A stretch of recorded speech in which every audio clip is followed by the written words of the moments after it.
Have you ever wondered why Grandma's cooking always tasted so good, even without fancy gadgets or celebrity chef recipes?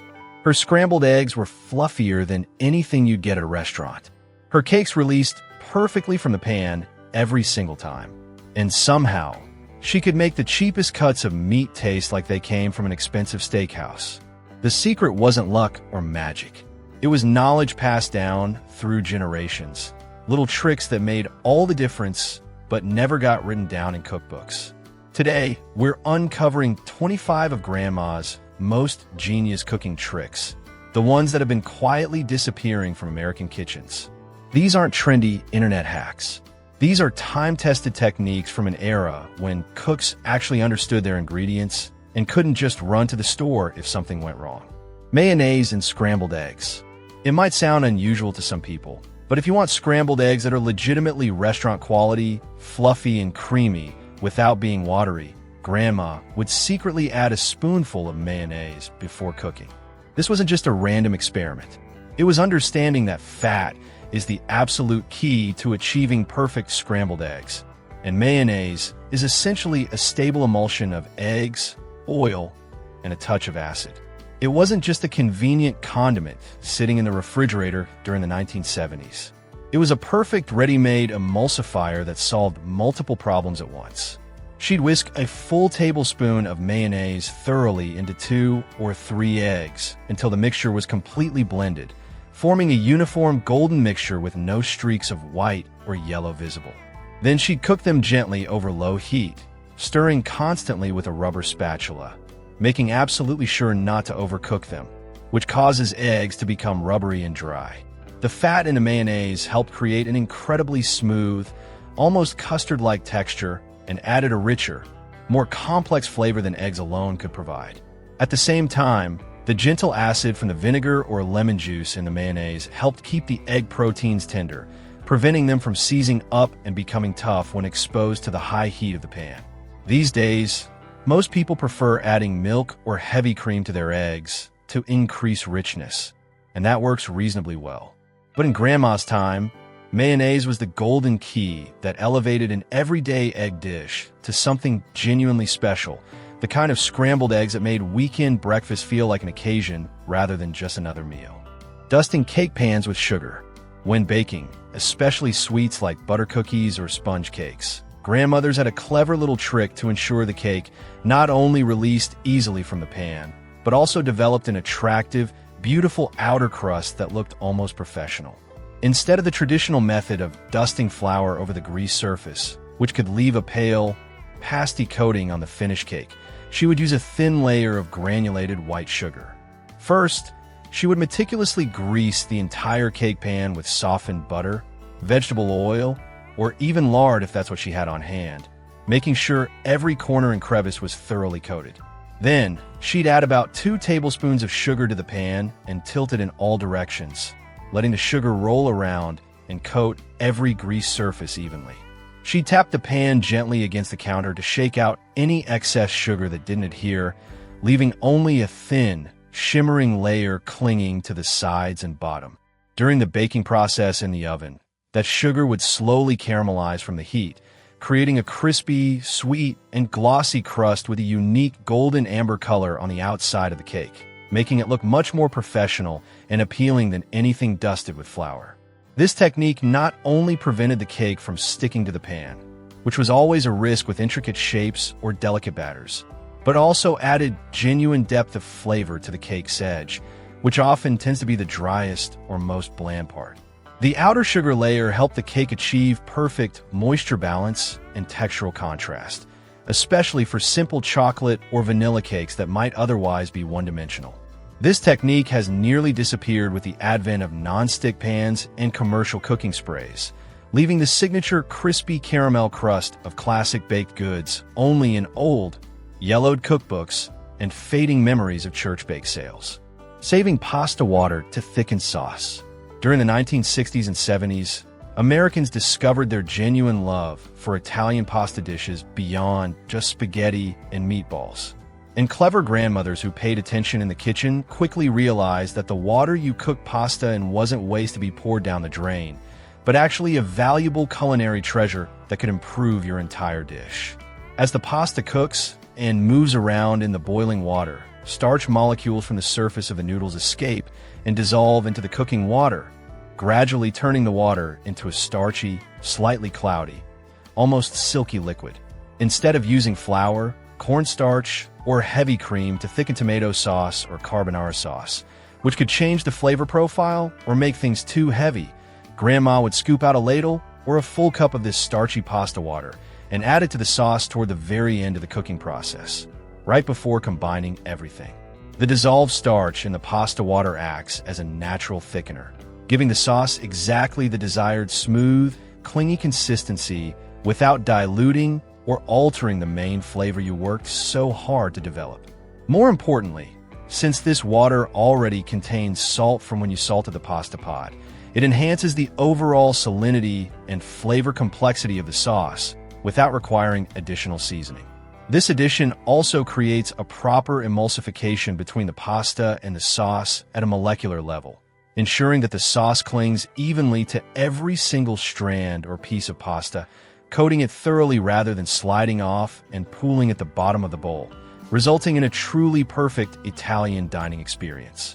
Today, with convenient jarred sauces from brands like Prego and Ragu dominating supermarket shelves, most people completely forget that plain pasta water was once Grandma's secret weapon for creating natural thickness and proper consistency in Italian dishes, delivering results that rivaled anything from a neighborhood trattoria. Whipped cream made from banana and egg. In an era when dairy substitutes weren't common in supermarkets and saving money was absolutely paramount for most families, your grandma invented a unique alternative whipped cream recipe by cleverly combining very ripe bananas and egg whites. This was a smart and economical solution that allowed her to serve appealing sweet desserts without needing expensive heavy cream, which was genuinely costly back then and not always available in rural areas. When ripe bananas, the ones with plenty of brown spots, are thoroughly mashed, they provide natural sweetness from the concentrated sugars and a mildly creamy, fatty texture from the fruit's oils. Egg whites, when whipped vigorously either by hand or with an electric mixer, create the necessary fluffiness and airy lightness that defines proper whipped cream. Grandma would gently fold the smooth mashed banana into stiffly whipped egg whites that formed firm peaks, or sometimes she'd whip the entire mixture together from the start, creating a light, fluffy, naturally sweet, dairy-free topping that could go on pies, cakes, or fresh fruit. This improvised whipped cream wasn't just a great option for family members who had lactose intolerance, though that was certainly a benefit. It was primarily a way to utilize overly ripe bananas that were too soft for eating fresh, preventing food waste and saving money at the same time. This recipe perfectly demonstrates the ingenuity and resourcefulness of turning readily available, inexpensive ingredients into genuinely appealing dishes, a defining characteristic of American family kitchens during the 1960s when budgets were tight and creativity was essential. If these stories are reminding you of the smell of Grandma's old kitchen and the cleverness of the previous generation, please hit that like button below the video to spread appreciation for the warm and delicate memories of those vintage home kitchens. Saving and using bacon grease. If there is one single ingredient that perfectly symbolizes the ultimate frugality and rich, deep flavor of the 1950s through 1970s kitchen, it is bacon grease stored in a can or jar on the stovetop. Never wasteful and always practical, grandmothers carefully strained the hot bacon grease through a fine mesh strainer or cheesecloth after frying breakfast, removing any burnt bits, and preserved it in a designated container, using it as a flavorful substitute for butter or regular cooking oil throughout the week. Bacon grease has a characteristic smoky, salty, deeply rich flavor that comes from the pork fat and the curing process. When she used it to sauté green beans, cook collard greens or turnip greens, or bake a pan of cornbread, the dish immediately gained an irresistible layer of savory, almost meaty flavor that transformed simple vegetables into something people actually wanted to eat. In dishes like traditional Southern stewed green beans, Adding a generous spoonful of bacon grease transformed what could be a boring, virtuous vegetable side dish into something children would actually request. A clever psychological way to encourage the family to eat their vegetables without complaint. Today, health-conscious cooks often use extra virgin olive oil or unsalted butter for everything, completely overlooking the genuine flavor complexity and nostalgic satisfaction that bacon grease provides in certain dishes. But for Grandma's generation, this wasn't about health trends or optimal nutrition. This was an economical source of cooking fat that cost nothing extra and served as the absolute key to creating hearty, satisfying, traditionally rich meals that tasted like home. Today, bacon grease is often considered unhealthy and old-fashioned, dismissed by modern nutritionists and food bloggers. But for the previous generation who lived through harder times, it was the very soul of flavor in American home cooking, something that modern neutral-tasting olive oil simply cannot replace, no matter how high quality or expensive it is. Adding soy sauce to chocolate. If you thought soy sauce was only meant for savory dishes like stir-fries or braised meats, then you've completely overlooked a profound umami secret that Grandma quietly applied to desserts starting in the 1970s. You might be genuinely surprised and perhaps consider this an unbelievable or even off-putting combination at first. But truly, a little bit of quality soy sauce can be the secret ingredient that makes chocolate desserts absolutely amazing. Just add about half a teaspoon of good soy sauce, the kind without too many additives, to brownie batter as it's being mixed, to hot chocolate while it's being stirred on the stove, or even to chocolate frosting as you're beating it. You will immediately notice a distinct difference in depth and complexity. The rich umami flavor compounds in the soy sauce won't make the dish taste salty or Asian-influenced at all. On the contrary, it will dramatically enhance the depth and richness of the chocolate, almost as if you had used an expensive, high-quality dark chocolate instead of standard baking chocolate or cocoa powder. It subtly balances the cloying, one-note sweetness of the sugar, transforming the dessert from pleasant to genuinely unforgettable. This trick is especially helpful when you're making chocolate desserts with basic, inexpensive ingredients from the pantry, helping them achieve a much higher level of flavor complexity using just one common item that costs maybe $3 a bottle. Modern pastry chefs now use flaky sea salt, white miso paste, or premium Dutch processed cocoa to achieve a similar sophisticated taste profile. But nobody outside of professional kitchens knows that Grandma was decades ahead of her time with just a careful drop of inexpensive Kikkoman soy sauce from the supermarket, proving that understanding flavor science matters more than expensive ingredients. Tenderizing meat with vinegar. Before commercial meat tenderizers and enzyme powders became common household items, our grandmothers had a completely natural and economical way to soften tough cuts of meat using ordinary vinegar from the pantry. Common cooking vinegars, such as apple cider vinegar or plain white distilled vinegar, contain acetic acid at about 5% concentration. When Grandma soaked a tough piece of meat, like a budget-friendly chuck steak or pork shoulder, in a diluted vinegar mixture for several hours, that acidity would gradually start to break down the tough muscle fibers and connective tissues in the meat at a chemical level. This process naturally and effectively tenderized the meat, making it more palatable and minimizing the subsequent cooking time needed to get it fork tender. Furthermore, tenderizing meat with vinegar also helped the meat easily absorb other added spices and marinades, increasing flavor penetration deep into the protein rather than just seasoning the surface. She'd typically mix 1 part vinegar to 3 parts water, add some onion slices and maybe peppercorns, and let the meat soak in the refrigerator anywhere from 2 hours to overnight, depending on the thickness and toughness of the cut. Unlike some modern marinating methods, using papaya or pineapple enzymes that can drastically change the meat's texture and make it almost mushy if left too long, vinegar, when used correctly in a diluted concentration and for an appropriate time, would only tenderize the meat without overwhelming its natural flavor or turning it mealy. Today, fancy meat injectors and industrial tenderizing powders containing bromelain or papain have replaced this straightforward natural method, causing the characteristic mild sour brightness of classic vinegar marinades to almost completely disappear from family barbecue dishes and Sunday pot roasts. Cooking rice in coconut milk. In kitchens of the 1960s and 70s, plain white rice was not just a simple, boring side dish to fill out the plate. It was often the actual foundation of the entire family meal, served alongside everything from fried chicken to beef stew. And to genuinely elevate that plain white rice and make it memorable, your grandma would cook the rice using coconut milk instead of plain water. The method itself is incredibly simple and requires no special technique whatsoever. Just replace the amount of water called for in your standard rice recipe with an equal amount of canned coconut milk, the full fat kind with the cream on top. Then cook the rice exactly as usual, either on the stovetop or in a rice cooker, monitoring it carefully to avoid boiling over since the milk can foam more than water does. Coconut milk, with its natural fat content and subtle tropical sweetness, penetrates each individual grain of rice as it cooks, delivering a naturally gentle sweetness and an incredibly smooth, almost buttery soft rice texture that's completely different from water-cooked rice.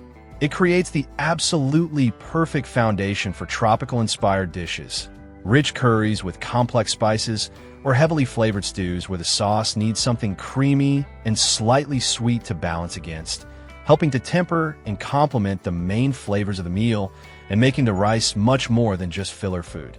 The finished rice has a beautiful sheen and an aroma that fills the kitchen. Today, rice cooked quickly in modern electric cookers with just water tastes comparatively much blander and more one-dimensional, causing the rich, fragrant aroma of coconut milk rice to gradually be forgotten, except in specific ethnic cuisines where it remains traditional. Stirring mustard into mac and cheese. Macaroni and cheese is an absolute classic American comfort food, particularly popular during the 1970s when box versions like Kraft became household staples. But sometimes the excessive richness of all that melted cheese and butter could quickly become overwhelming and almost unpleasant, especially in large portions. To counter that heavy richness and add a subtle bit of flavor complexity that elevated the dish beyond basic kid food, Grandma often added an unexpected yet completely common condiment that most people never would have thought of: prepared mustard. After preparing the mac and cheese as usual, cooking the macaroni until tender, and then making the cheese sauce by melting butter, adding milk, and stirring in shredded cheddar until smooth and creamy, she'd stir in 1 or 2 teaspoons of either Dijon mustard or bright yellow ballpark mustard into the finished sauce mixture while it was still hot. This was a genuinely clever hack using the universal principle of flavor balance to dramatically elevate a simple, potentially boring dish into something more sophisticated. The sharp acidity and slight spiciness of the mustard helped cut directly through the excessive, almost cloying richness of all that cheese and dairy fat, making the dish taste fresher, brighter, and significantly easier to eat without feeling heavy or greasy. At the same time, it added subtle depth and a mild pungency in the background without changing the main color, texture, or fundamental character of the mac and cheese. Perhaps most surprisingly, the mustard actually helped enhance and amplify the cheese flavor itself through a flavor-boosting effect, making it taste even more intensely cheesy rather than masking it.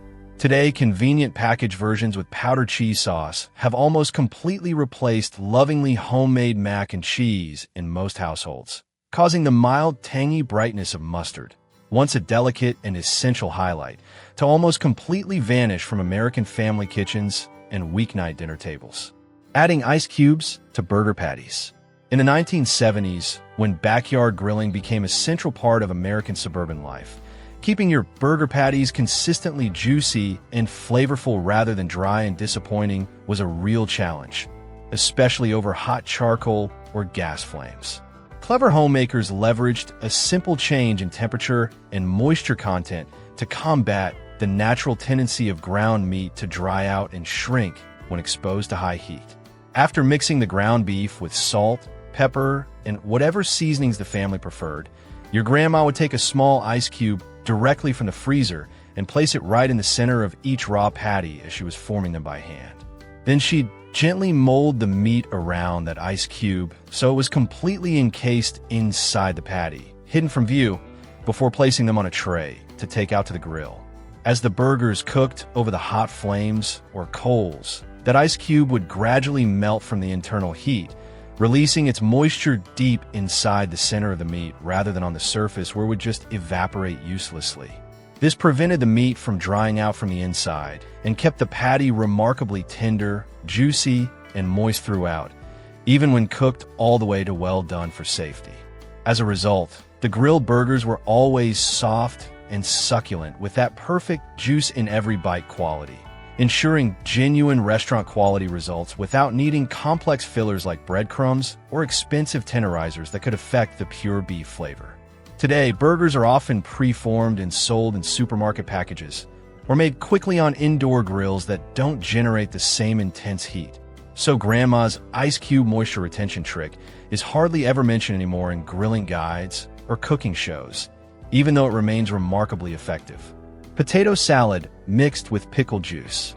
When thinking about Grandma's classic potato salad from the 1950s and 60s, we usually envision a creamy, rich dish loaded with mayonnaise, hard-boiled eggs, and chunks of celery. But to make this beloved picnic salad truly stand out from everyone else's version and balance the flavor properly, Grandma used an ingredient that most modern people thoughtlessly discard the moment the pickles are gone: the leftover pickle juice from the jar. After boiling and cubing the potatoes and letting them cool to room temperature so they wouldn't turn to mush, she would mix them with the basic salad ingredients like mayonnaise, yellow mustard, chopped onions, and fresh herbs if she had them. Then she'd stir in several tablespoons of that pickle juice left over in the jar of dill pickles or bread and butter pickles, the stuff most people pour down the drain without a second thought. Instead of just using plain white vinegar or lemon juice to add sourness and brightness, pickle juice was a much more economical and genuinely clever choice because it was already thoroughly infused with complex flavors from all the spices used in pickling, things like dill, garlic, mustard seeds, and peppercorns. The sour, tangy, slightly salty taste of the pickle juice added a subtle pungency and complexity that brightened the entire salad, cutting directly through the excessive richness of all that mayonnaise and creating a much more balanced and genuinely appetizing flavor that made people go back for seconds. Furthermore, the vinegar and salt in the pickle juice also helped preserve the salad slightly better, which was absolutely crucial for outdoor picnics or church potlucks where the food needed to sit out for hours in warm weather without refrigeration.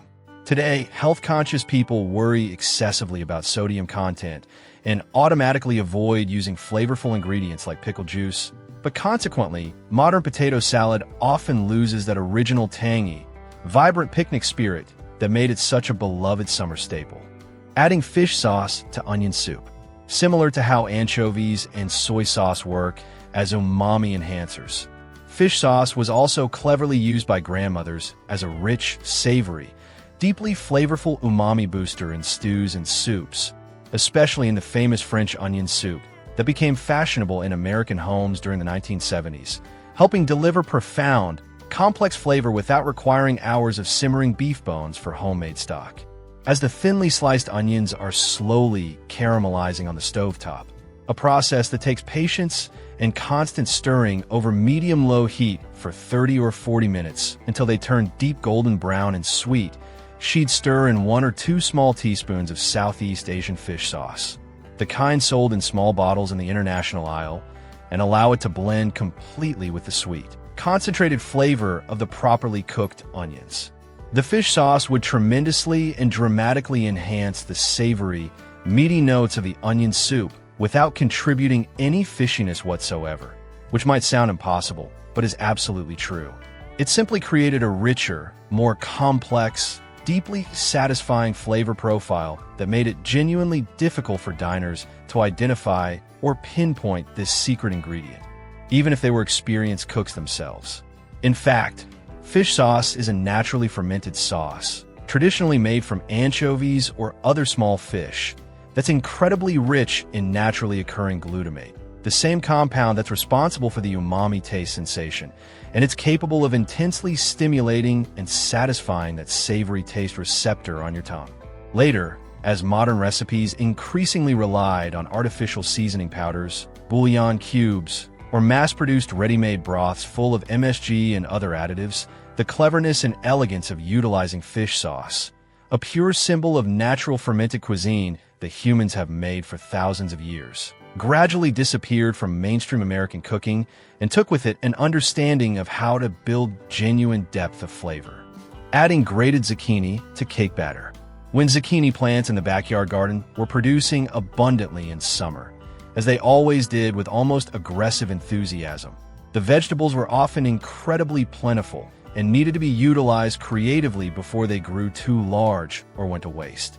So grandmothers, always resourceful, found a genuinely clever way to use excess zucchini in sweet cakes where you'd never expect to find vegetables. She'd simply grate 1 or 2 cups of raw zucchini on the large holes of a box grater, gently squeeze out the excess water with her hands or a kitchen towel if the zucchini seemed particularly wet, and then mix it directly into the cake batter before baking. This trick worked especially effectively with chocolate cake, spice cake with cinnamon and nutmeg, or the classic zucchini bread that became popular during this era. It might sound strange or even off-putting at first, particularly to children who were suspicious of vegetables in any form. But this was actually an incredibly thrifty secret, turning an inexpensive, abundant vegetable that often went to waste into a valuable ingredient that dramatically improved the texture and moisture level of the finished baked goods. The grated zucchini added excellent natural moisture to the batter, helping the cake become noticeably softer, moister, and denser in texture, completely preventing the dryness and crumbling that often occurred when baking cakes made with pure flour for too long or at too high a temperature. More importantly for getting children to eat it, the zucchini had almost no distinct flavor whatsoever in the finished baked cake, completely masked by the sugar and spices. So children often didn't even know or realize they were eating a bit of nutritious vegetable until someone told them years later. This continued until mass-produced industrial cakes full of preservatives and artificial ingredients replaced these wholesome, handcrafted vegetable cakes, and Grandma's practical philosophy of clean eating and absolutely no waste was nearly completely forgotten by subsequent generations. Boiling cake batter on the stove. Today, the idea of actually boiling cake batter on the stovetop might sound completely strange or even wrong to most home bakers.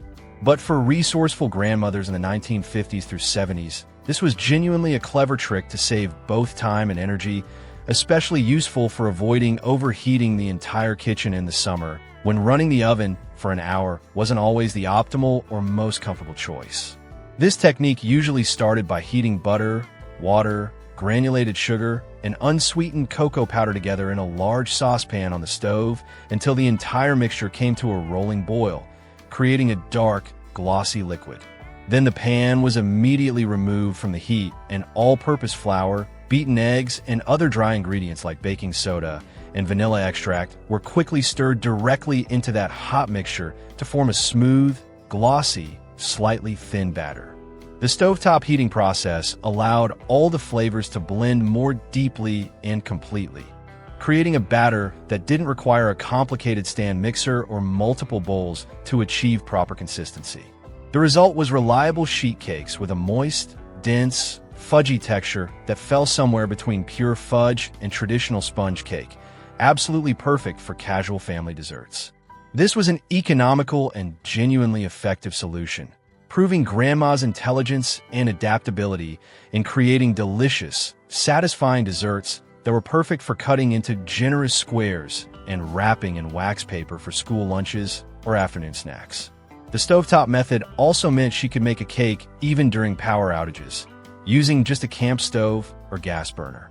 Adding anchovies to Bolognese sauce. Bolognese is a classic Italian meat sauce that traditionally requires genuinely long simmering time, sometimes 3 or 4 hours, to achieve the proper depth of flavor and complexity. But your grandma discovered that she could add just a few pieces of canned anchovies during the process of sautéing the meat and vegetables to essentially cheat that time requirement, while still maintaining impressive quality. Anchovies, a richly fermented and salt-cured ingredient, were commonly available in American pantries during the 1960s and 70s, usually in small flat tins. The method is actually very subtle and nearly invisible in the final dish. When sautéing, the traditional sofrito base of onions, carrots, and garlic and olive oil at the beginning, she'd add 2 or 3 small anchovy fillets directly to the hot oil and stir them constantly until they completely melted and dissolved into the oil, essentially disappearing. Then she'd continue with all the normal steps for making meat sauce, adding ground beef or a mixture of beef and pork, canned tomatoes, and herbs. Those dissolved anchovies would melt away completely, releasing profound umami flavor compounds directly into the sauce base without leaving any trace of fishy taste whatsoever. And wonderfully, they left absolutely no individual fish flavor behind that anyone could identify or point to. Instead, they enhanced the overall savory richness and meaty depth, making even inexpensive canned tomato sauce taste homemade and slow-cooked for hours, as if you'd used beef bones or veal stock. The glutamates and other flavor compounds in the fermented anchovies amplified the meat flavor exponentially, creating that satisfying, deeply savory quality that normally only comes from patient, all-day simmering. Later, as most busy families relied entirely on convenient Jared sauce from the supermarket, this subtle little trick gradually disappeared from modern kitchens, and with it went an understanding of how fermented ingredients can dramatically boost flavor without dominating it. Cooking potatoes in heavy cream. Grandma's mashed potatoes or roasted potato dishes always had a supremely smooth, luxurious texture and an unmistakable rich, satisfying flavor that seemed almost impossible to achieve at home. The reason for this consistent quality is that instead of boiling potatoes in plain water or even chicken broth like most people did, she would use a generous quantity of heavy cream for cooking the potatoes from start to finish. This wasn't just about increasing richness for its own sake or showing off. It was actually a specific cooking technique designed to achieve an incredibly luxurious, almost restaurant-quality texture without needing to add a massive amount of butter later on during the mashing process. When the peeled, cubed potatoes were simmered gently in heavy cream rather than water, starch molecules from the potatoes would naturally release and gradually blend with the fat and protein molecules in the cream as everything cooked together. This process created a perfect emulsified blend at a molecular level, helping the potatoes fully absorb the richness and fat of the cream from within their structure rather than just coating the outside. When these cream-cooked potatoes were mashed with a potato masher or ricer, you got extremely smooth, creamy mashed potatoes with a texture almost like a thick, velvety soup, completely free of any lumps or dryness that typically plague homemade mashed potatoes. 4 gratin-style baked potato dishes. Slicing the potatoes thin and then soaking and baking them in heavy cream transformed the dish into an absolutely refined culinary experience, with rich, silky cream coating every individual potato slice. Today, widespread calorie concerns and low-fat diet trends lead many home cooks to shy away from cream-cooked potatoes entirely, substituting skim milk or even water. But anyone who actually tasted that authentic flavor knows that absolutely no low-fat version can truly recreate that warm, comforting, deeply satisfying feeling that real cream-cooked potatoes provided. Spreading fish with mayonnaise before grilling. Many home cooks are genuinely hesitant or even afraid when it comes to grilling fish because they worry constantly that the delicate fish will dry out and become tough or stick stubbornly to the grill grates and fall apart when they try to flip it. But for your grandma back in the 1960s, grilled fish always turned out moist, tender, and had a beautifully golden outer crust that looked like something from a seafood restaurant. The simple secret still lies in that same familiar jar of mayonnaise we talked about earlier. Lean fish varieties like halibut, cod, or even salmon are often naturally lean and therefore prone to drying out quickly and becoming tough and unpleasant when exposed to the high direct heat of a grill. And instead of brushing with plain melted butter, which can drip off and cause flare-ups, mayonnaise proved to be a smarter fat-based solution to create a perfect protective, anti-drying barrier on the fish surface. When a thin, even layer of mayonnaise was carefully spread on the fish fillet with a knife or brush, it created an effective waterproof barrier that prevented the fish's natural internal moisture from escaping and evaporating when encountering those high cooking temperatures. This protective coating also kept the surface of the fish from searing too quickly or burning before the inside was cooked through.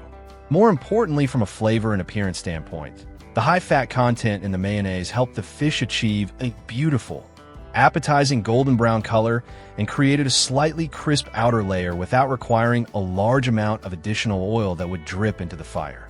Once properly grilled, the distinct flavor of the mayonnaise would completely vanish and disappear, leaving only perfectly buttery soft, flaky fish inside and an attractive, delicious crust outside that looked and tasted professional. Today, as nonstick parchment paper, silicone baking mats, and convenient oil sprays have come to reign supreme in modern kitchens, the mayonnaise trick is widely considered old-fashioned or even strange, even though its consistent results are genuinely still hard to replace or improve upon.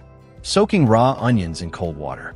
Raw onions, especially pungent yellow or white onions rather than sweet varieties, often have a powerful, harsh, almost burning flavor that can easily spoil or completely overpower the delicate taste of fresh salads, sliced tomatoes, or other raw dishes where you want onion flavor but not onion dominance.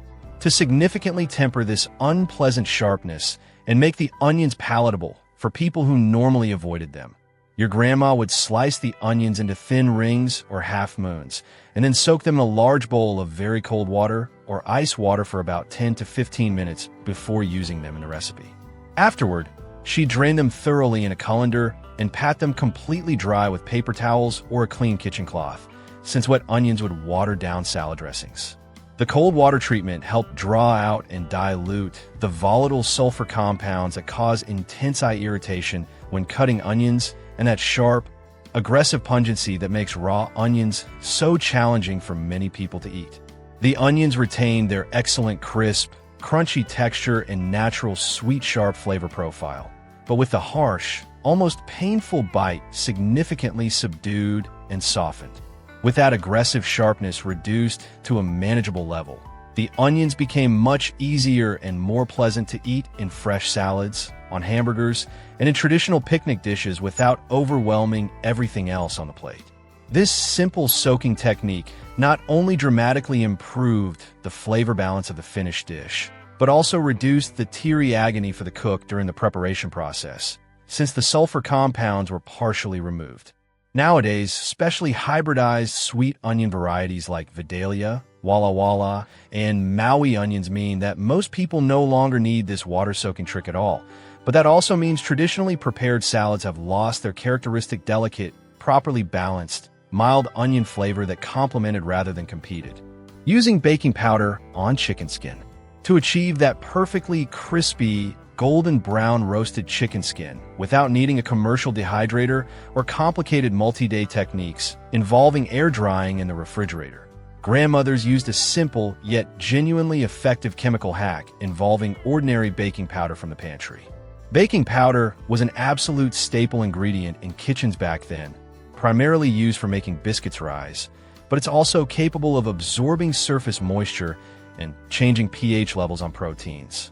Grandma recognized it could be repurposed for improving chicken skin texture. She'd mix a small amount of baking powder, maybe a teaspoon or two depending on the size of the chicken, with kosher salt and other common seasonings like black pepper, garlic powder, and paprika.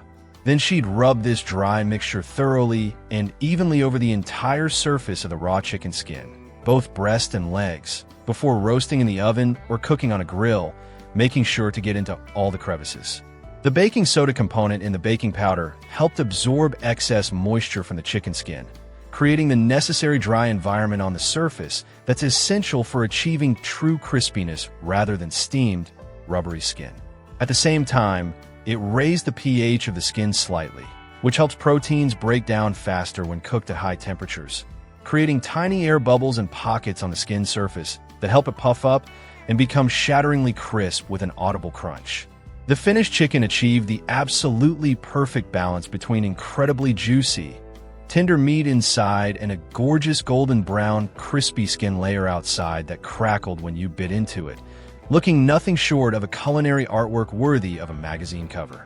This simple chemical trick allowed Grandma to make roasted chicken skin as crispy and satisfying as fried chicken skin, saving cooking oil and preparation time in the process. And it was definitely Grandma's word-of-mouth secret to dramatically improving dish texture and presentation. That is, until air fryers and Japanese panko breadcrumb coatings appeared on the scene, when this traditional method gradually became less common and started fading from home cooking repertoires. Making pie dough with vodka. The absolute secret to achieving a light, tender, non-chewy, perfectly crisp and flaky pie crust that rivals any professional bakery is replacing a portion of the water in the dough with plain vodka, a trick that professional pastry chefs still use today and guard somewhat jealously.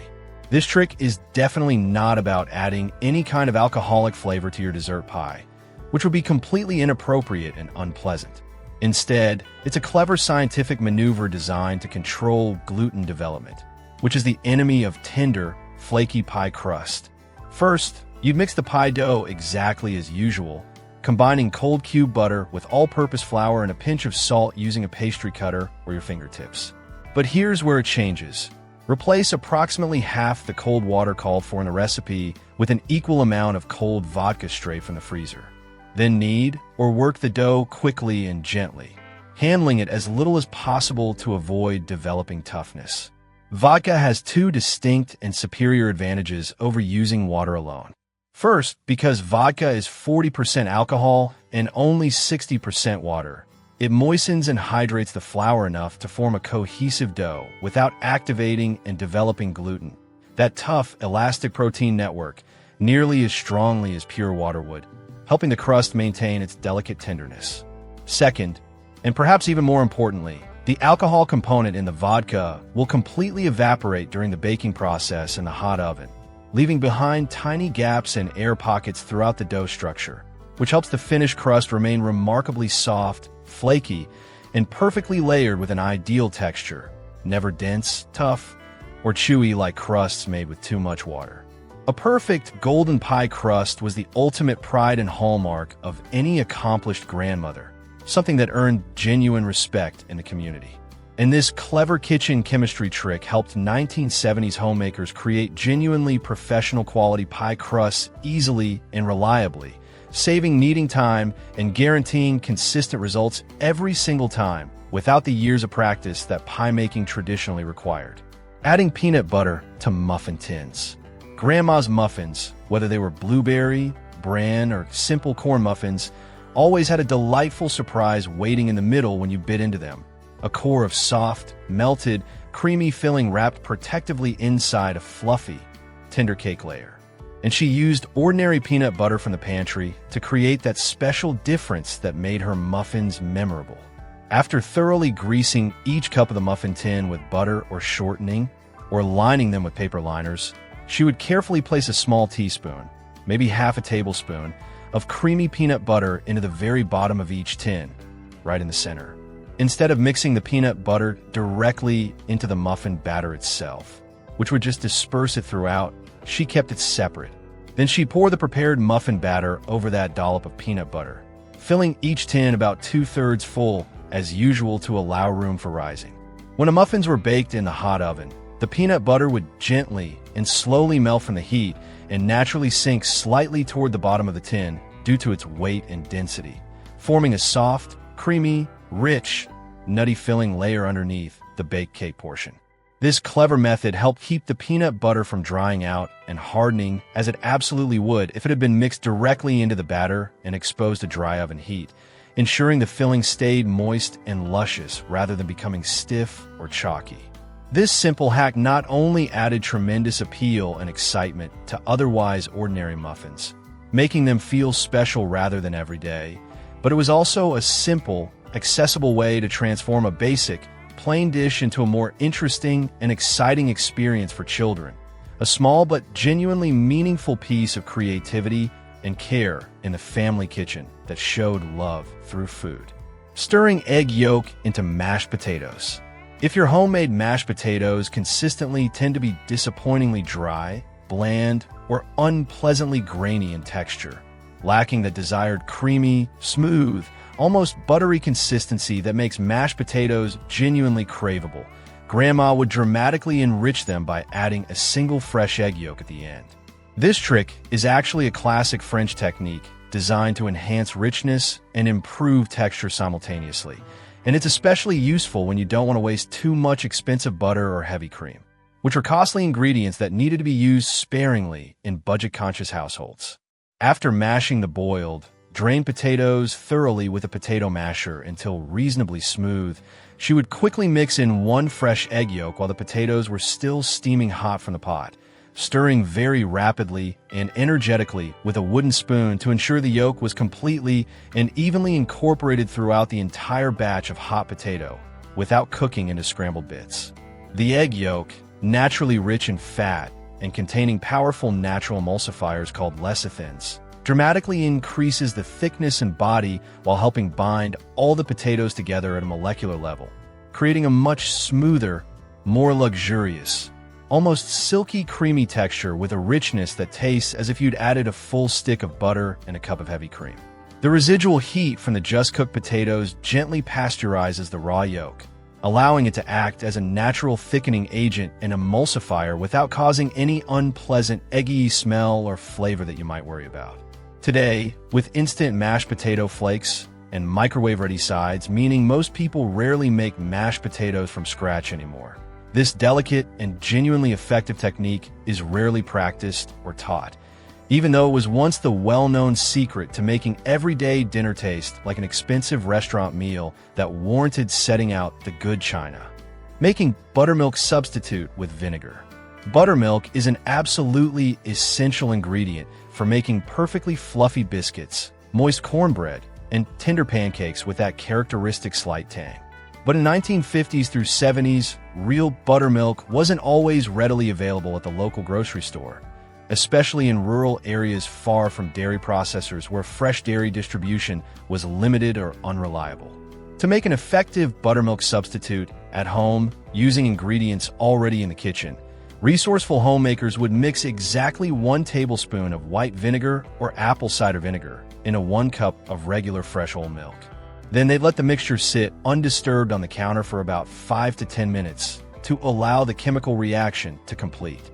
The acidity of the vinegar would immediately begin reacting with the casein protein naturally present in the milk, causing the milk to curdle slightly and thicken, creating a texture, consistency, and sourness remarkably similar to actual cultured buttermilk.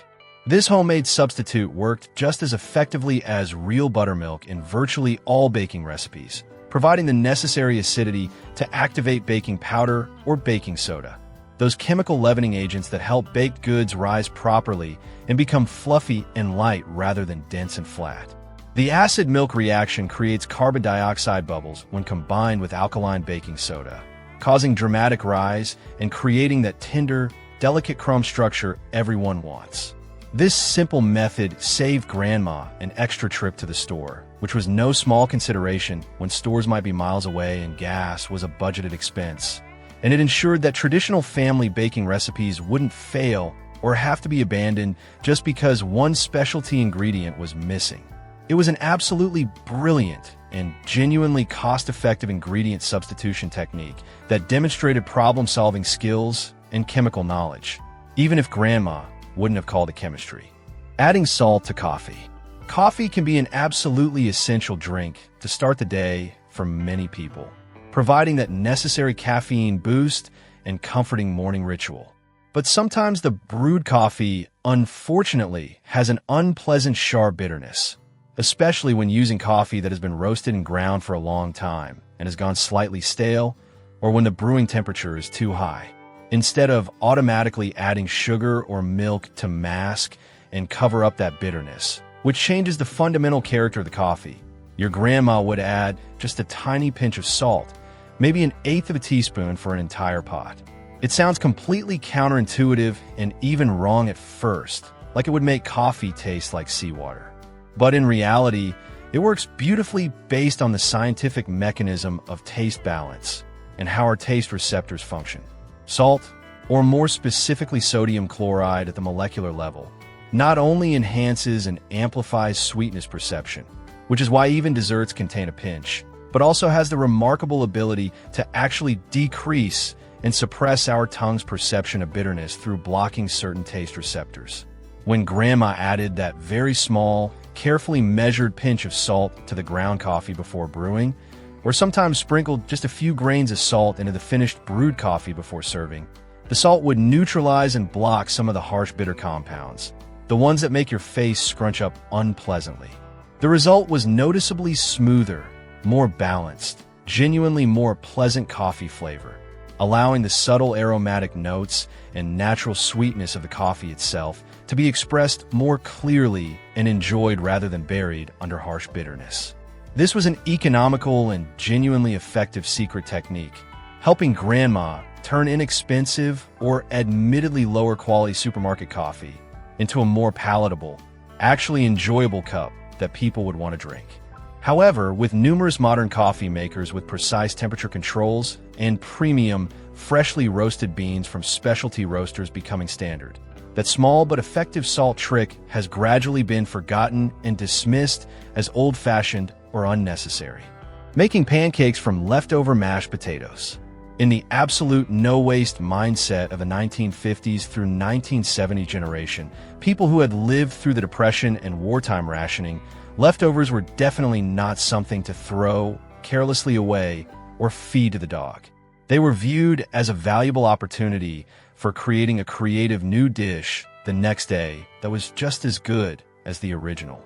Leftover mashed potatoes are a perfect example of this resourceful philosophy, and grandmothers routinely transformed this surplus side dish into crispy, golden potato pancakes that became a beloved breakfast item.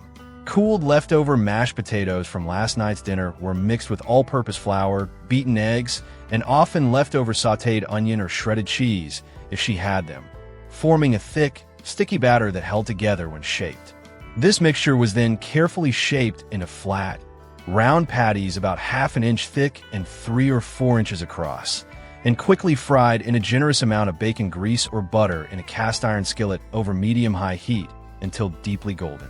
The high temperature and fat content made the outer crust of the pancake shatteringly crisp and beautifully browned, while the potato filling inside retained its soft, creamy richness and absorbed the savory fat.